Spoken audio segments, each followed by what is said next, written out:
The Visconti Divina was first introduced in 2006. Its design is heavily inspired by the golden ratio, which is also called the divine proportions. And that's a ratio that the ancient Greeks first documented, where the short portion of an object compared to the long portion is the same as the long portion compared to the overall length. In nature, we see this often depicted in small objects like nautilus and seashells, all the way up to the galaxies. On this specific pen, we see it in the proportion between the cap and the barrel, as well as the barrel and the overall length of the pen. And we also see it represented by the spiraling facets that are on this pen, which alternate between a resin and sterling silver inserts.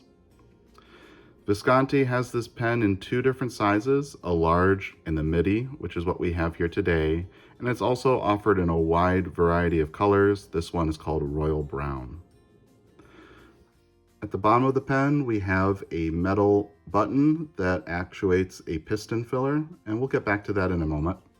And at the top, we have a metal finial with Visconti punched in the middle.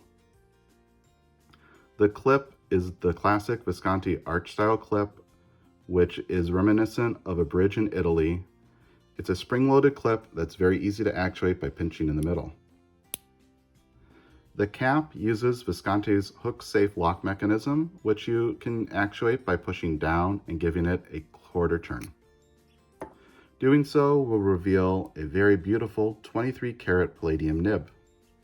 I have this one in a medium.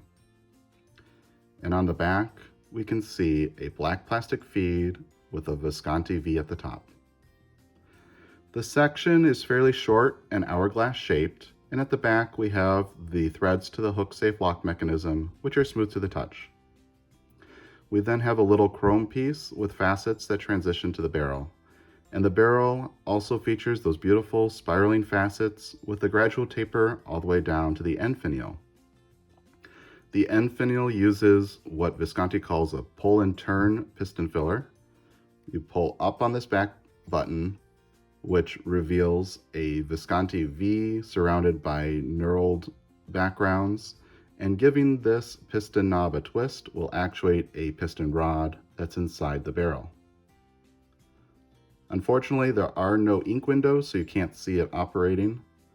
And if I push back down on this piston knob, it'll lock the piston in place. In the hand, the pen is extremely comfortable, well balanced, and fairly lightweight for a piston filler. The cap posts securely and deeply. It makes for a very comfortable length pen, and it doesn't back weight at all. And it's also interesting to note, no matter how you post this cap, the facets will always line up, which is a nice attention to detail.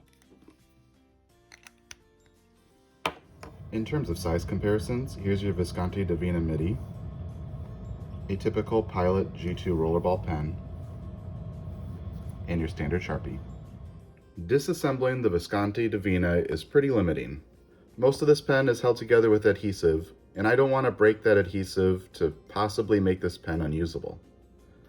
The cap pulls off, and inside we can see a cap liner, which is spring-loaded to help seal off the nib. And again, this is held together with adhesive, so I don't want to really pull this apart. The piston filling mechanism is also assembled in here with adhesive, and there isn't an easy way to remove it, so I'm going to leave that in place. But the nib and feed are able to be pulled right out. If we take a look inside the section, we can see at the very bottom there's a small hole which leads to the piston filling chamber. You can take a blunt needle syringe and force water into that to help clean it out, and possibly even apply silicone grease, though it would be quite challenging. The section does not unscrew from the barrel, so for disassembly purposes, this is as much as we can do. To reassemble, we'll take our nib and feed, The nib just sits right on top of this feed. There's a slight ledge right there to help make sure that you've seated it fully. And you can slide that entire unit back into the section. And then we'll put the cap back on. And now we're ready to ink up. Filling up the Visconti Divina, today I selected Waterman Intense Black, which is a nice saturated black ink that's safe to use on vintage as well as luxury fountain pens. I'm going to tip it onto a facet as I am getting low. Take the cap off, pull back on the piston unit, submerge the nib into ink, rotate the piston counterclockwise to make sure it's all the way down, and then rotate it clockwise to draw up ink.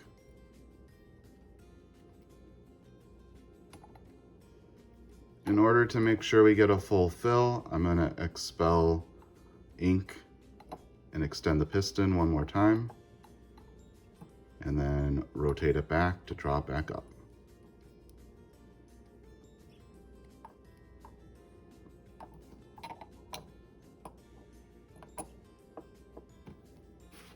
Go ahead and wipe off the excess ink. As there isn't a ink window on this pen, you kind of have to just trust that you have a full fill. Cap up my bottle. And the pen. And now we're ready to write. Okay, writing with the Visconti Divina. Cap comes off in about a quarter turn.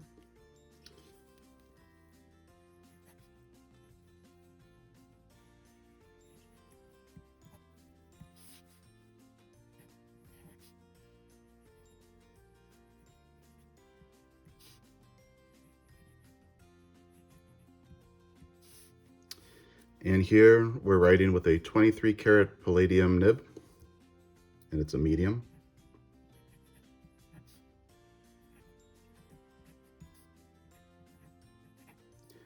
And it is an absolute joy to write with. It's bouncy, it has some flex, it's extremely smooth, but it also has a bit of feedback so you can feel what type of paper you're writing on.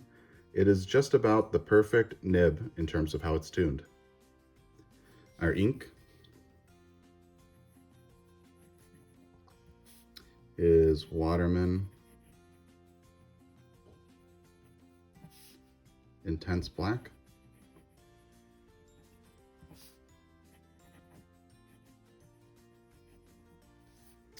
For flex, I'll turn the page.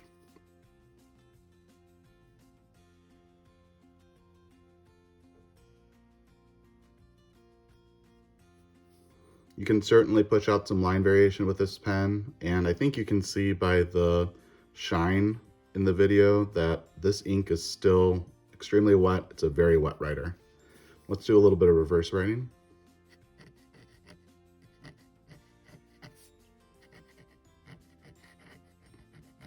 It's scratchy, has a lot of tooth to it. It is a thinner line compared to the front way. So in a pinch, you could write with it, but it's also sacrificing your writing experience. So for line variation, I would either go light or go heavy with this nib. Absolutely beautiful. So what do I think of the Visconti Divina Midi? I really love this pen. I think that it is an absolute beautiful pen to look at. The spirals of it are quite captivating as you turn it in your hand, and the type of resin that was used is absolutely beautiful. This royal brown that I have really looks a lot like a stone or bits of wood. You can see a lot of chatoyancy right there.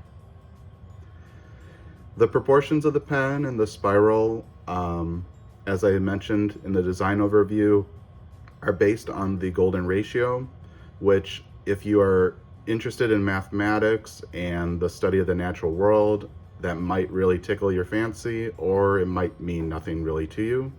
Personally, I think it's a pretty cool and interesting aspect of this pen. The clip is extremely functional and easy to operate.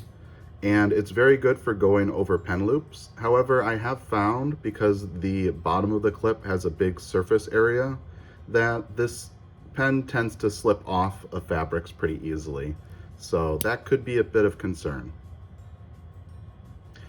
The nib, as I mentioned, writes absolutely beautifully. However, in actual practice, it isn't that consistent. And I'll try to insert some video here to show you another take that I did when I was doing a writing sample where it skipped. The issue that I found, I don't think is actually related to the nib, but possibly related to the feed or related to the filling mechanism. This filling mechanism for a piston filler, it doesn't have that much ink capacity. And what I suspect is, instead of filling up the entire barrel, it actually fills up a captured converter. And that captured converter doesn't appear to have an agitator. I don't hear one when I shake it. So most likely what's happening is, as I'm writing with this pen and it starts to get lower on ink, the ink may be held up inside the chamber that's in here and not be able to come all the way down. Giving the pen a little bit of a shake tends to break up that ink and allow it to flow more easily. But that is kind of a concern of mine. When I'm filling up this pen, I think it's a pretty cool filling system, pulling this out and rotating it. And I love the fact that there's this knurled finish to it. However, there's nothing that locks this in place while I'm turning. So I find that as I'm filling up this pen, the piston knob, more often than not, works its way back into the barrel. And that can be a little bit annoying while you're filling this pen. I wish what Visconti would have considered instead of this pull and twist system is either a classic piston filling system that has a piston knob that is integrated into the barrel itself, or consider just making this a cartridge converter system and doing away with this button looking end finial. And in fact, a piston or a cartridge converter system may have made this pen a little bit more beautiful, as it doesn't have that extra button at the back. The only other thing too is, because this has a piston filler, it would be really nice to know what the ink level is, and not having an ink window prevents me from being able to tell. So rather than having these sterling silver inserts on the barrel, I think it would have been nicer if they used a clear resin to act as an ink window. And that would have also not broken up the design. But besides all those points, when the feed is working properly, it is an exceptional writer, a beautiful nib. It's a very comfortable pen to use unposted, and it also posts beautifully without back weighting the pen. The only other big issue that I have with this pen is the lack of ability to disassemble this. And to me, that unfortunately is somewhat of a deal breaker, because it seems like this is a little bit of a ticking time bomb, where eventually this pen won't be functioning in the way that you like it to, and there's very little that you can do to service it. So that's kind of disappointing. But at the same time, it is a beautiful pen to look at and a real conversation piece. So even if it does someday not operate very well, it will be a beautiful pen to look at on a desk. And that just leaves me to say,